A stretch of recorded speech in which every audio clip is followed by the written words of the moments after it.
Habíamos ya hablado de las manifestaciones del hierro y los trastornos en las faneras, como era la coiloniquia, las líneas de Vaux. También habíamos mencionado que la mayor parte del hierro proviene de un ciclo cerrado, que el poco hierro que se consume se absorbe en solo 2 miligramos, que es lo que se pierde, y que se absorbe en el duodeno.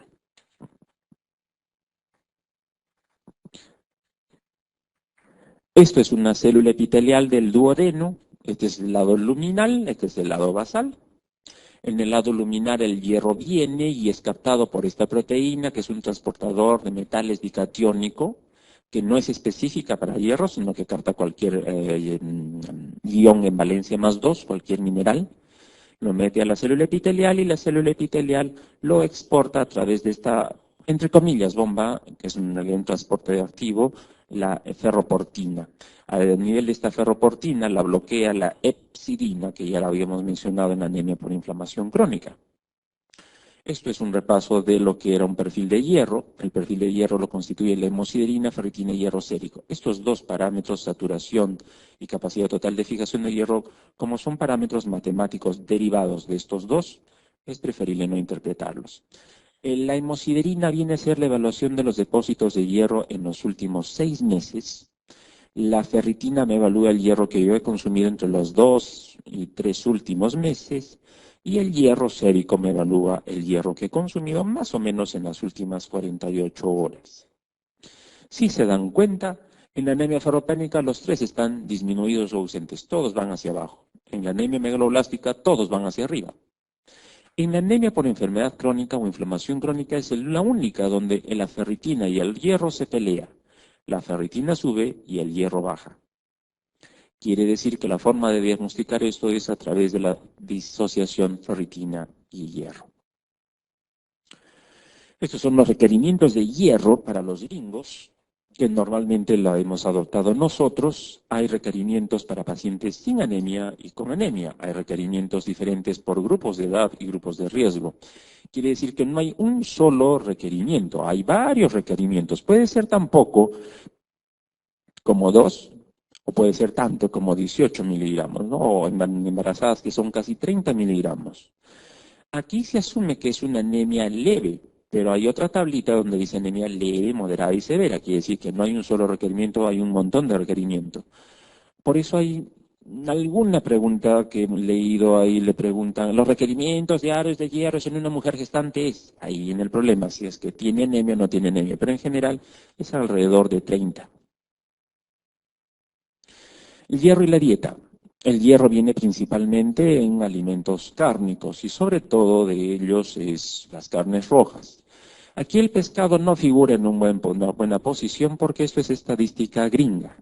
Los gringos comen salmón y efectivamente el salmón es el equivalente de la trucha y la trucha no sirve como fuente de hierro, no es muy buena.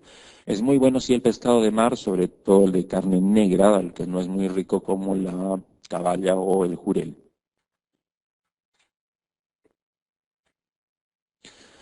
100 gramos de sangre de pollo u otro animal es tan o más efectivo que 3 tabletas de sulfato ferroso. Es decir, yo podría tratar a un paciente solamente dándole sangrecita o solamente dándole lentejas.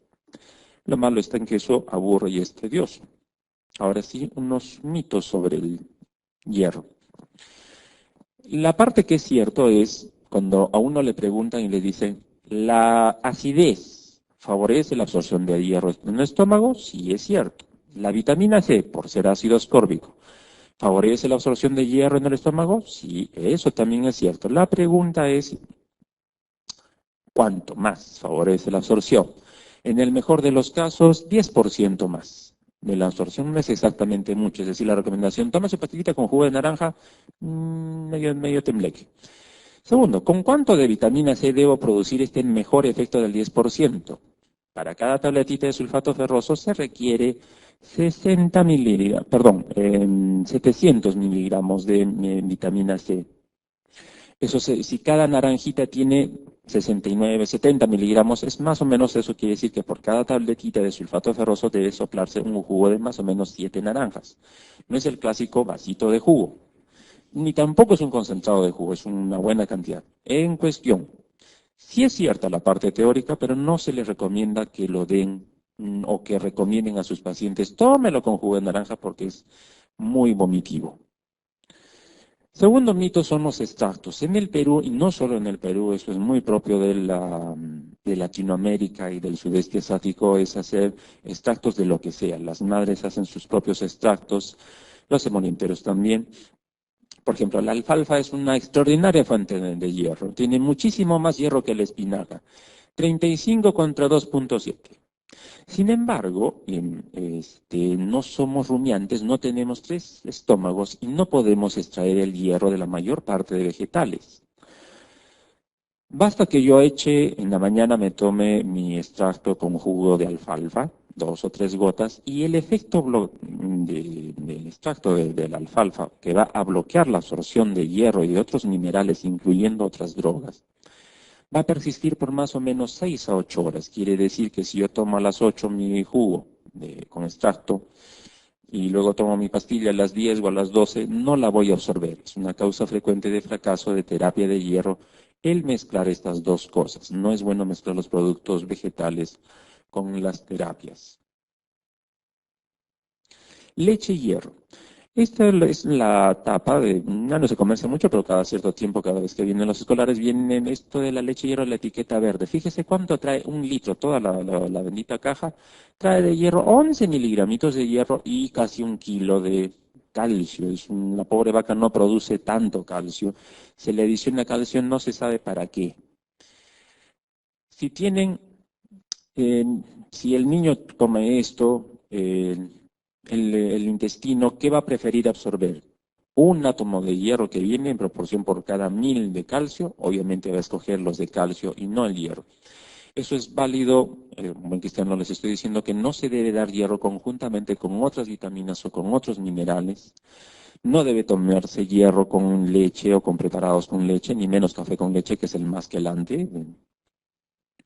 Eso también me sirve para decir, por ejemplo, de darles Centrum. El Centrum tiene un montón de adefesios, o el Supratin también tiene más adefesios, ¿no? Esos no sirven como terapia de hierro. Cuando uno debe dar terapia de hierro, solo da hierro puro. Si lo asocia con algo, va a disminuir su absorción. Por eso no existen inclusive las pastillas. Todos sabemos que hay sulfato ferroso y sulfato ferroso con ácido fólico. Pero por alguna razón el ministerio no produce sulfato ferroso y B12. ¿Por qué no las produce? Porque la B12 tiene cobalto. El cobalto es +2 y competiría con el sulfato ferroso. Pues el sulfato ferroso es preferible darlo solo o en general, así no sea sulfato ferroso, cualquier suplemento de hierro es preferible darlo solo. Ahora vienen las leches. Fíjense, la fórmula enriquecida, esta es la leche NAN y demás. En esta enriquecida ve, aquí cae el bendito Ensure y demás cachivaches. Fíjense, traen un montón de hierro.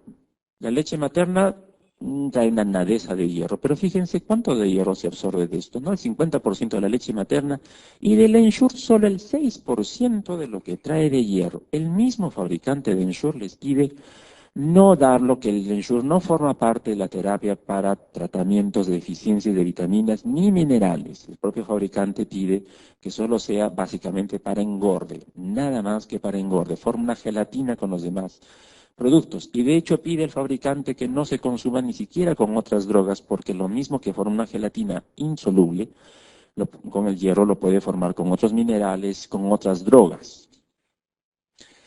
Presentaciones. La más conocida del hierro es el sulfato ferroso, que es lo usual, 20%. Ya no hay mucho gluconato y muy poco. Y ahora casi todos hierro polimaltosado. El Feranin, Ferran, casi todos los productos vienen como hierro polimaltosado. El hierro polimaltosado no es superior al sulfato ferroso clásico, solo si tiene 3 ventajas. Una, que es rico. Tiene un sabor a chocolate muy, muy agradable que lo hace masticable inclusive. 2, que su absorción no tiene nada que ver con la comida o con la acidez, no interacciona con muchas cosas porque el organismo absorbe la maltosa, el azúcar, y no es que esté dirigido con el hierro. Y 3, que tiñe menos los dientes, sobre todo en los niños. Pero si se sabe dar sulfato ferroso en la forma apropiada, es tan efectivo como darle las terapias más caras, que es polimaltosado. De las formas endovenosas casi ya no hay hierro dextrano, casi todo ahora es hierro sacarato. Recordar que el etanol favorece la absorción de hierro. Eso les mencioné incluso con lo de la leche materna que producen los cócteles. Administración. Se debe dar el hierro 1 o 2 horas antes para el sulfato ferroso, 1 o 2 horas antes de las comidas.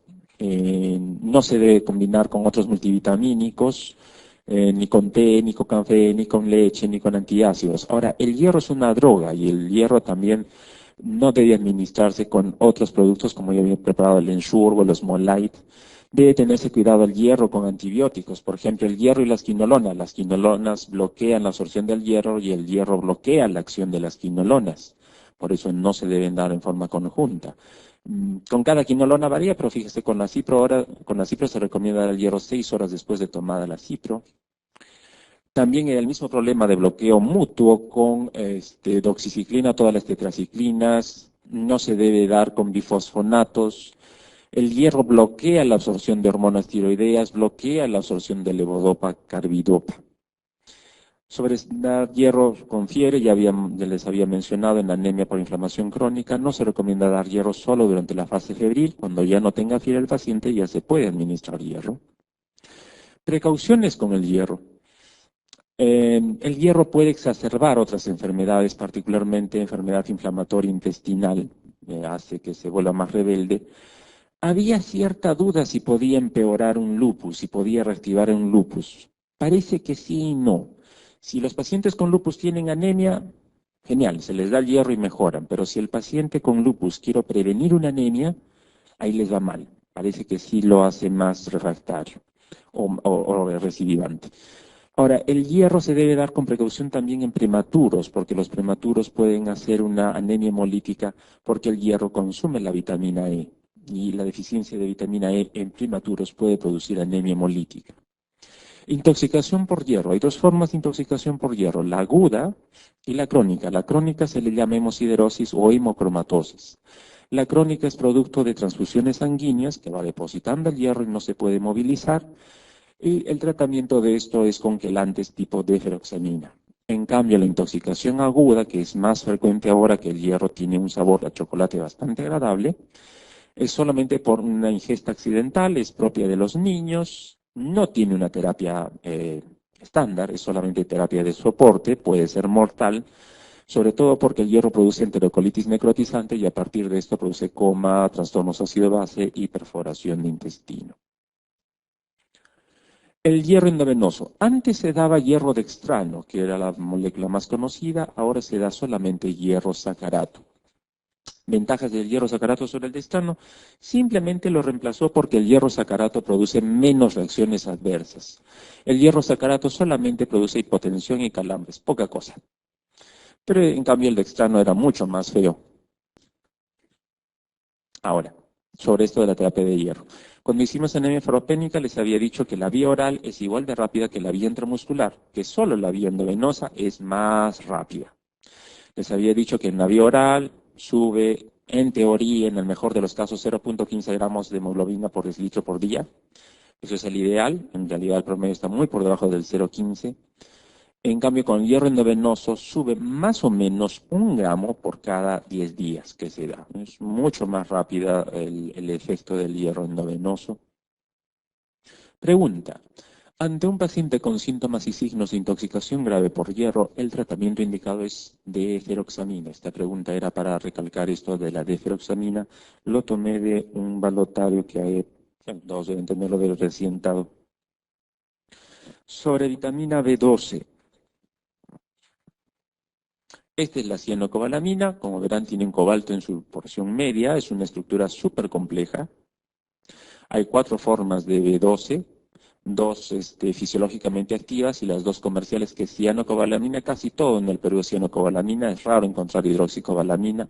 Solo como curiosidad, algunas personas, sobre todo los viejitos, responden mejor a la hidroxicobalamina que la cianocobalamina, pero es solo una curiosidad. Biosíntesis, como es uno de los productos más complejos, tiene más de 30 reacciones enzimáticas, el ser humano ya se olvidó de producir B12 y por eso necesitamos comerlo. Ontogenéticamente hablando, los seres humanos somos carnívoros, no somos herbívoros, porque no podríamos vivir sin esta vitamina B12 que nosotros no la podemos sintetizar. La vitamina B12 tiene varias funciones, básicamente es convertir la homocisteína en metionina, que es esta principal, de homocisteína metionina, y la segunda, convertir el metilmalonil-CoA en succinil-CoA, y esto es a nivel mitocondrial. Habíamos visto un poco que de este problema de la conversión de metilmalonil en succinilcolina, cuando no puede hacerlo el organismo, aparece la neuropatía. ¿Por qué aparece la neuropatía? Porque la metilmalonil, cuando se almacena, degenera los ácidos grasos de la membrana de las vainas de mielina y al degenerarse son reemplazadas por ácidos grasos de cadena corta. El asunto es que la vaina de mielina degenera, se hincha, se rompe y se desmieliniza. Esa es la secuencia de eventos hasta que produce la neuropatía periférica. En cambio, por la incapacidad para convertir homocisteína en metionina en deficiencia de B12 es que se producen los efectos de de producción de homocisteína. La homocisteína consume el óxido nítrico y el consumo de óxido nítrico producen la gama de efectos cardiovasculares que se describió, desde infartos, aterosclerosis, progresión de enfermedad diabética, tarará. La homocisteína se asocia a osteoporosis, enfermedad cardiovascular, desarrollo de efectos cognitivos, enfermedad renal crónica y abortos y bajo peso al nacer. Aquí habíamos hablado que conjuntamente como se eleva la homocisteína, también se eleva el ácido metilmalónico, que es la otra forma de hacer el diagnóstico de deficiencia de B12, no solamente es dosar B12, sino también medir ácido metilmalónico. Fuentes naturales de B12, productos cárnicos. La vitamina B12 que nos proporciona la dieta es una gran cantidad, pero de ella solo absorbemos 1 a 3 microgramos. Y se absorbe por esto de aquí que era para aclarar que la B12 se une a la proteína R la trae el estómago, en el estómago el ácido la solubiliza y se une al factor intrínseco que lo transporta a su receptor de transcobalamina en el ilion distal. Es decir, hierro se absorbe en duodeno, B12 se absorbe en ilio distal o terminal. En cambio, que vamos a ver que ácido fólico se absorbe en el ilion proximal y en el yeyuno. Transcobalaminas, hay 3 transcobalaminas, la más importante es la transcobalamina 1. La B12 es una de las pocas vitaminas que tiene circulación enterohepática, de allí que tenga un gran depósito de B12 en el hierro. Interacciones medicamentosas son muy pocas. El alcohol disminuye la absorción de B12.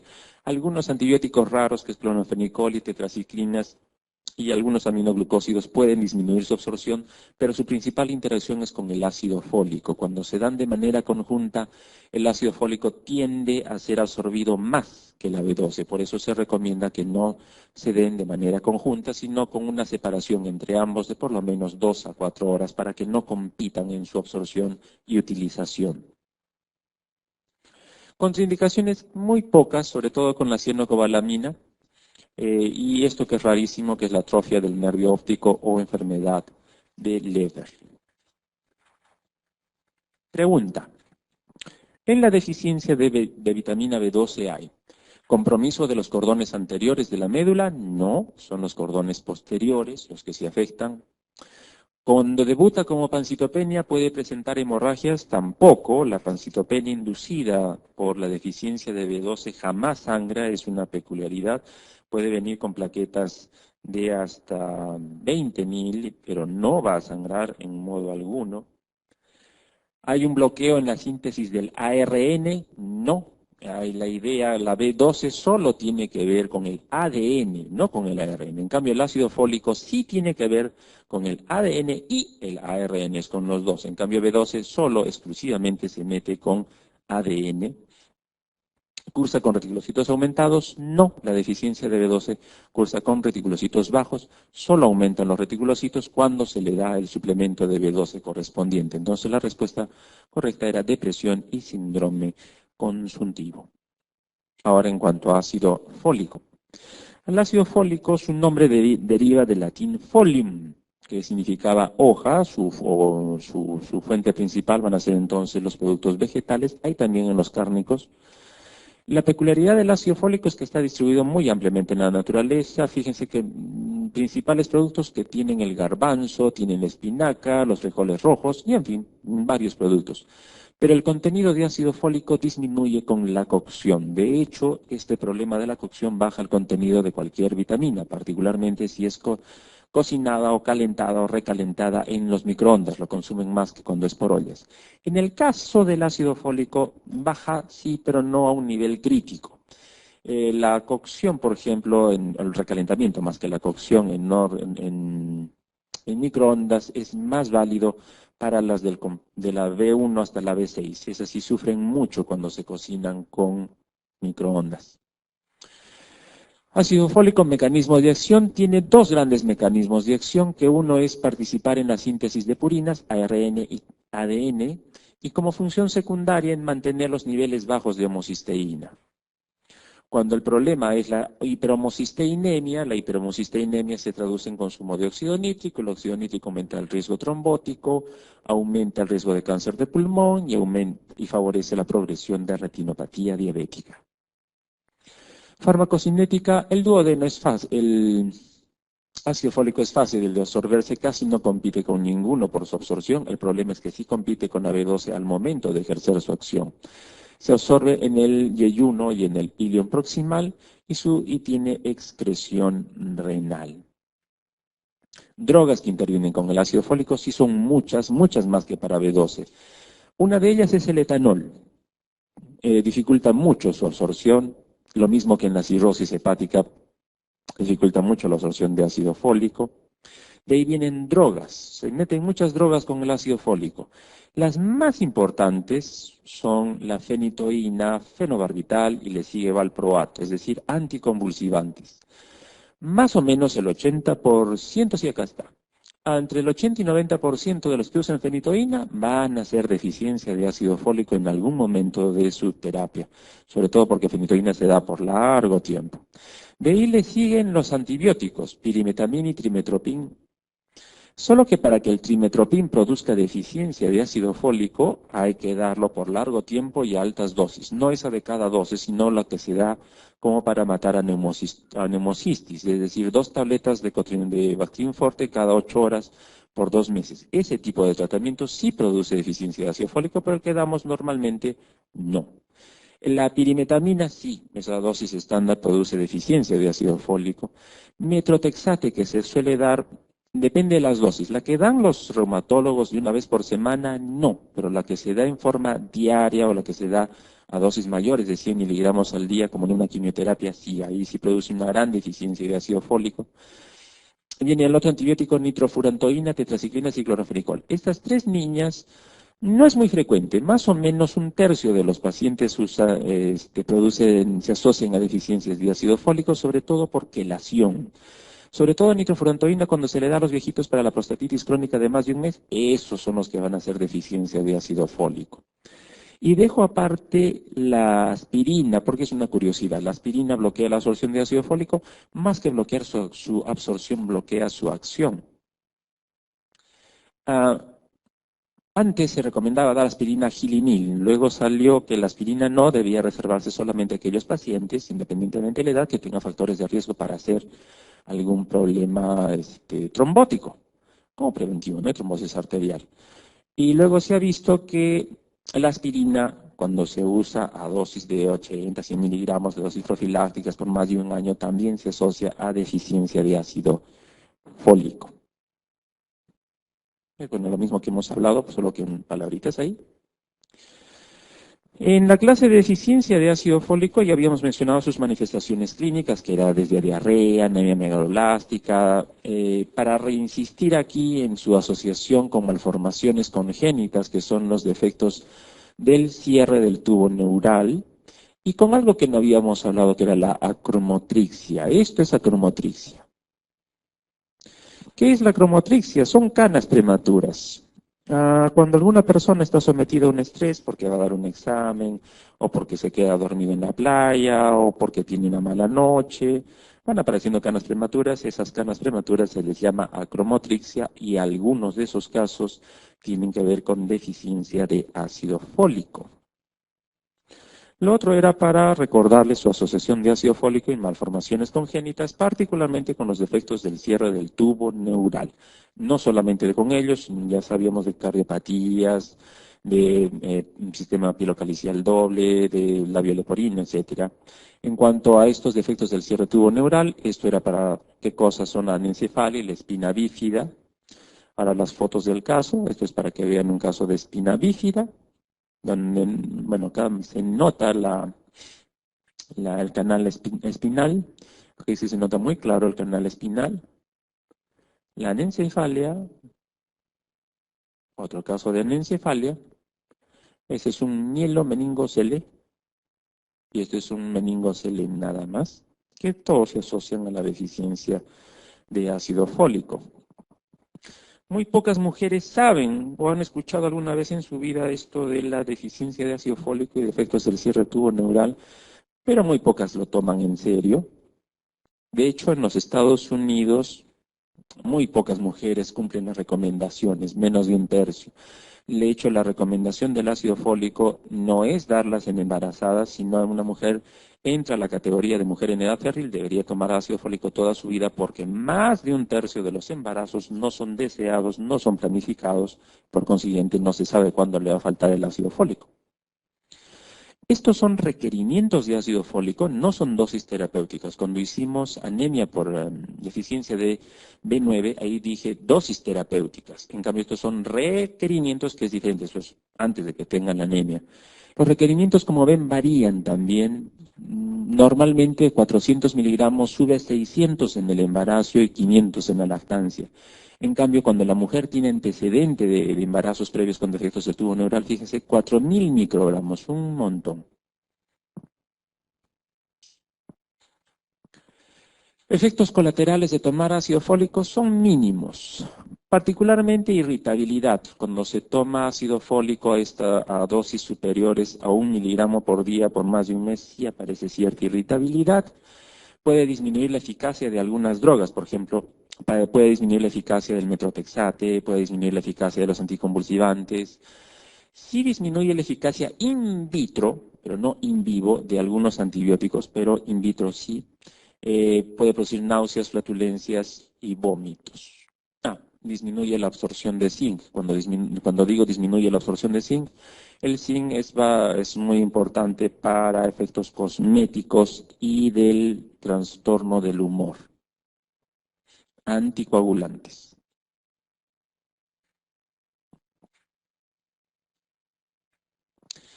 Anticoagulantes. Hay dos grandes familias de anticoagulantes que son las inandionas y los cumarínicos. De los cumarínicos destaca la warfarina, que es en la que en nuestro medio la única que usamos.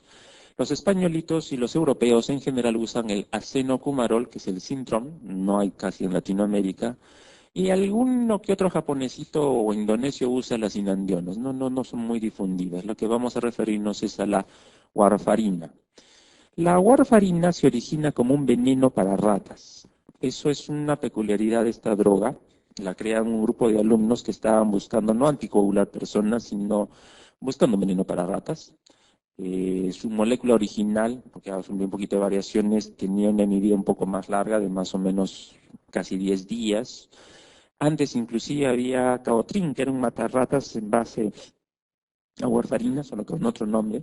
Se le daba a la rata consumía, se anticoagulaba la rata durante casi una semana y durante ese momento la rata cada vez que se golpeaba se hacía un hematoma y al final moría por hemorragia la rata. Entonces, recién en los 50 a 60 se dan cuenta que la warfarina puede ser aplicada a los humanos. Modificaron un poquito la molécula para hacerla menos tóxica, pero resultó siendo siempre muy tóxica. Esto es para comparar la inhibida de la warfarina. Fíjense, la warfarina viaja muy unida a proteínas, sobre todo albúmina. La warfarina tiene una inhibida larguísima de 40 horas, largo, muy larga, es muy complicada de sacarla. Y acá viene otra peculiaridad, el efecto máximo. ¿Qué quiere decir con esto?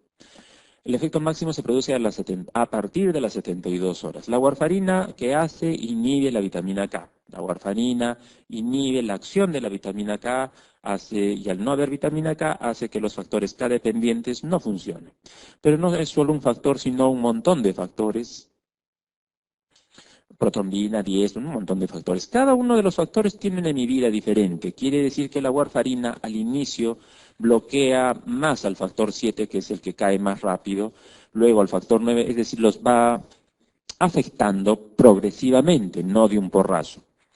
Eso hace que la warfarina durante los 3 primeros días sea procoagulante.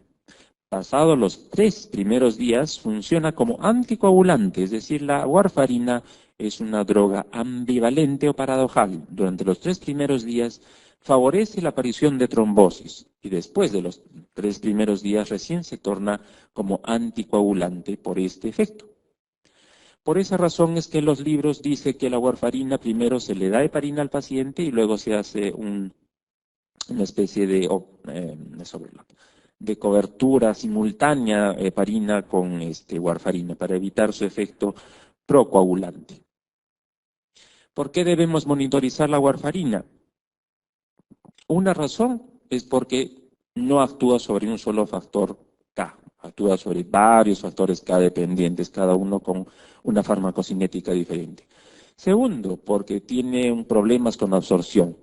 Como viaja unida a las proteínas, su absorción es limitada por los alimentos, ya saben, lo de los alimentos verdes, interacciona con casi cualquier droga y porque tiene un margen terapéutico muy estrecho. Esta es una relación pequeña de todas las drogas que interaccionan con la warfarina. ¿Cómo puedo saber si una droga interacciona o no con warfarina? Por una forma lógica, aparte de memorizarse. Aquellas drogas que necesiten administrarse cada 24 o cada semana o cada 12 horas son drogas que necesariamente van a interactuar con warfarina potenciándola. Porque para que tenga una vida tan larga, por ejemplo, el alendronato, cada 7 días, significa que casi todo el tiempo la pasa unido a la albúmina, desplazando la warfarina. Entonces, potencia warfarina. Por ejemplo, yo estoy seguro que va a potenciar warfarina, levofloxacino, que doy cada 24, acitromicina, que doy cada 24, cipro, que doy cada 12, algunos analgésicos que se dan cada 24 horas, por ejemplo, meloxicam, que se da cada 24, pues los que se den en intervalos largos, sí potencian warfarina. En cambio, los que se den en intervalos cortos, por ejemplo, dicloxacilina, amoxicilina, ibuprofeno, si se quiere dar, no van a interaccionar con warfarina porque no la desplazan de la unión a proteínas. Mención aparte merece la rifampicina, porque la rifampicina no es que la desplace, simplemente que bloquea los citocromos que la activan. La rifampicina hace imposible la anticoagulación con warfarina a cualquier dosis. Así le dé 1 kilo de warfarina, el que esté usando rifampicina la va a bloquear. La anticoagulación siempre se debe iniciar con 5 miligramos, es decir, con una tableta al día, excepto en ancianos, donde se debe empezar solo con la mitad de la tableta, porque el viejito tiene otra forma de transformar la warfarina, y luego se hace sus controles de INR cada 2 semanas, hasta que se alcanza un INR estable, que es cuando el INR permanece estable por más de 4 a 6 semanas. El mayor riesgo de sangrado aparece dentro de las primeras 6 a 12 semanas de iniciado el tratamiento con warfarina. Contraindicaciones absolutas: que el paciente haya tenido hemorragias, que haya tenido hemorragia digestiva dentro de los últimos 3 meses, que haya tenido un deseo hemorrágico dentro de los últimos 3 meses, que haya tenido aneurisma, que tenga HTA, en fin. Contraindicaciones relativas: alcoholismo y embarazo. El alcohólico, porque no me puedo fiar si es que toma o no toma la pastilla; los psiquiátricos, porque no sé si querrán suicidarse; las embarazadas, porque la warfarina atraviesa la barrera placentaria y podemos ejercer una serie de efectos en el feto que vamos a ver más adelante. ¿Qué hago cuando me excedí o cuando hay una intoxicación o sobreanticoagulación por warfarina? Depende, hay 3 puntos de corte: si es menos de 5, entre 5 y 9 y más de 9.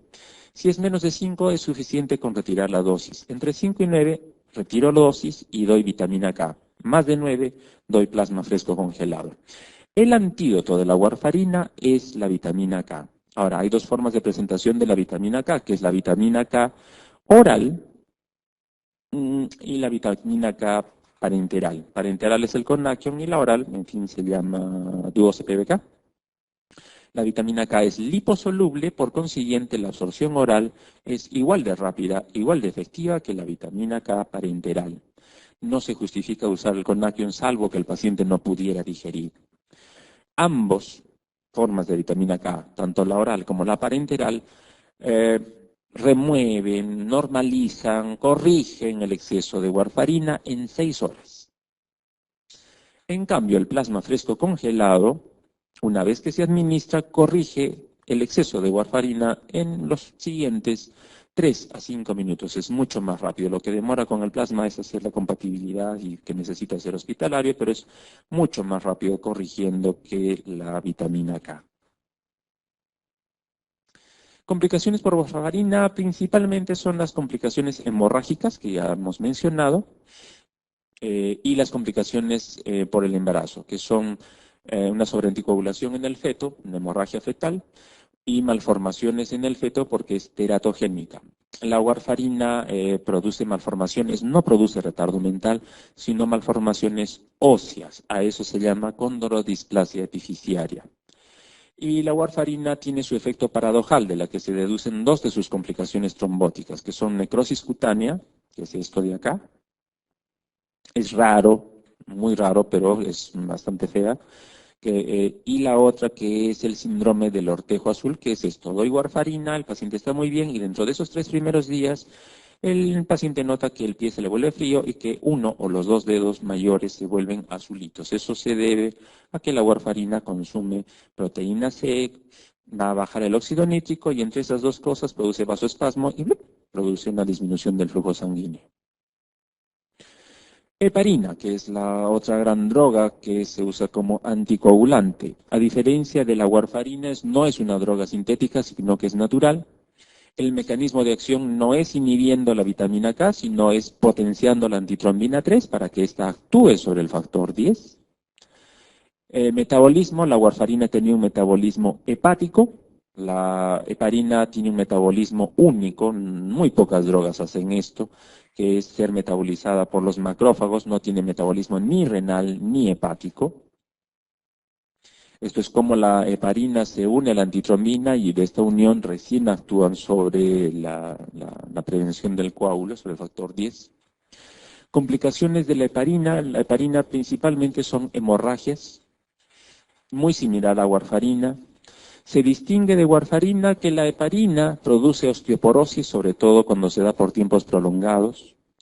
¿Cuándo se da por tiempos prolongados? En las mujeres embarazadas. La heparina no atraviesa barrera placentaria, es la droga de elección ante un embarazo y por consiguiente al darla durante todo el embarazo sí puede producir osteoporosis, bloquea la acción de los osteoblastos y produce una forma de PTI inducido por drogas que se llama HIT, algo que warfarina no produce.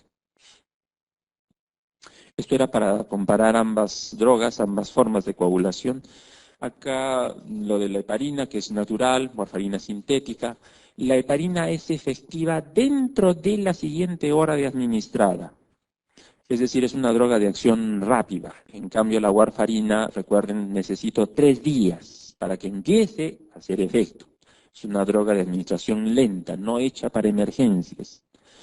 La heparina busca potenciar a la antitrombina 3, la warfarina busca inhibir la acción de la vitamina K.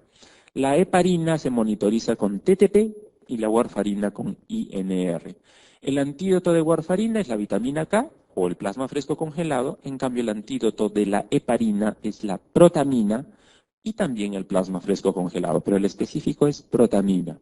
Warfarina sí pasa barrera placentaria, heparina no pasa barrera placentaria. Las heparinas en la década de los 90 dieron origen mejoraron, se redujo la cadena y dio origen a unas moléculas derivadas de ella que se denominan heparinas de bajo peso molecular.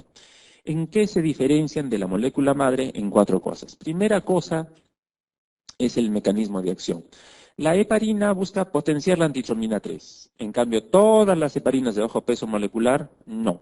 La mitad es Directamente se van contra el factor 10 y la mitad es potenciar antitrombina 3. No son exclusivamente antitrombina 3. La mitad se dirige de su efecto a directamente bloquear al factor 10.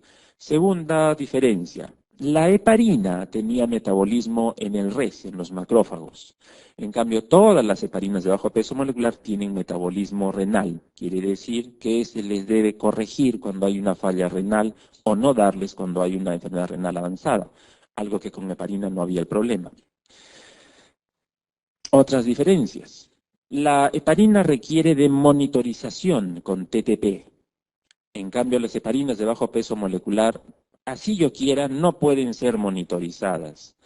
El TTP no se mueve, no se altera. Si yo le dé al paciente un galón de enoxaparina, no se va a movilizar el TTP. El riesgo de muerte, por consiguiente, con las heparinas de bajo peso molecular es mínimo. Tienen un amplio margen terapéutico, a diferencia de las de heparina convencional, que su margen terapéutico es pequeñito. El problema de las heparinas de bajo peso molecular es que aparecieron muchas.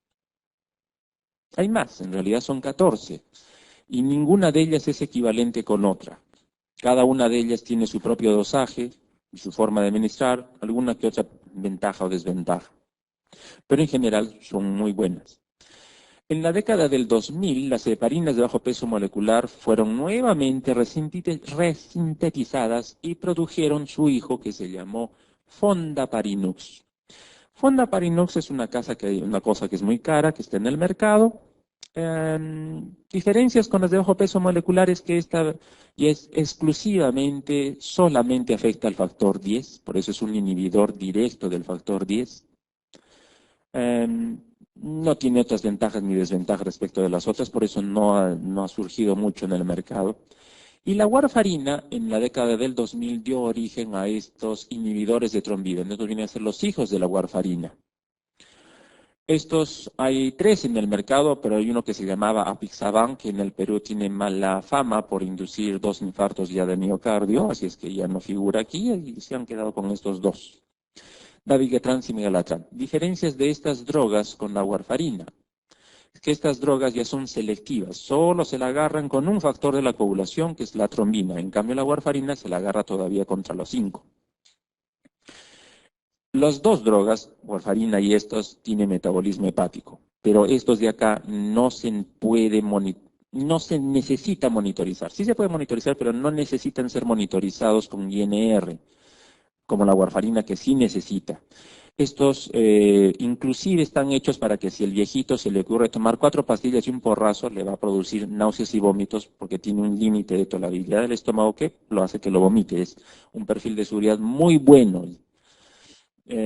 Lo malo es el costo, es bastante cara. Que una warfarina cuesta $1, menos de $1, y el dabigatran cuesta 17 a 24 soles. Por día es muy caro. Pregunta. Mujer de 50 años en tratamiento con heparina por diagnóstico reciente de fibrilación auricular que presenta hematuria, hematoma en codo derecho y equimosis en piernas. El monitoreo con el TTP sugiere sobredosis de heparina, hay una anemia. La primera acción será cambiar heparina por warfarina. La warfarina siempre se debe dejar su uso para el alta o ambulatorios. En cambio, si el paciente se hospitaliza o pone un pie en emergencia de un hospital, siempre se debe cambiar heparina, así no sea grave. Es preferible cambiarlo a heparina de bajo peso molecular siempre. Entonces no está bien cambiar heparina por warfa, salvo que ya vaya a irse de alta. Retirar la warfarina, acá me han dicho que es TTP el problema, entonces no tiene que ver esta opción. Retiro de heparina, sí, y darle protamina. Es muy raro conseguir en el Perú protamina, es rarísimo, solo hay 2 hospitales que tienen, que es el Alminara y en donde trabajo. En general, pero esta es la respuesta por teoría que se debería, es para enfatizar que la protamina es el antídoto de la heparina. Transfundir plaquetas no tiene sentido, las plaquetas no corrigen los tiempos de coagulación, en todo caso debería haberse colocado, si se quisiera, transfundir plasma fresco congelado, ¿no? Y transfusión sanguínea que tampoco tiene utilidad. Hasta ahí nos quedamos, ¿alguna duda? Muy bien, doctores.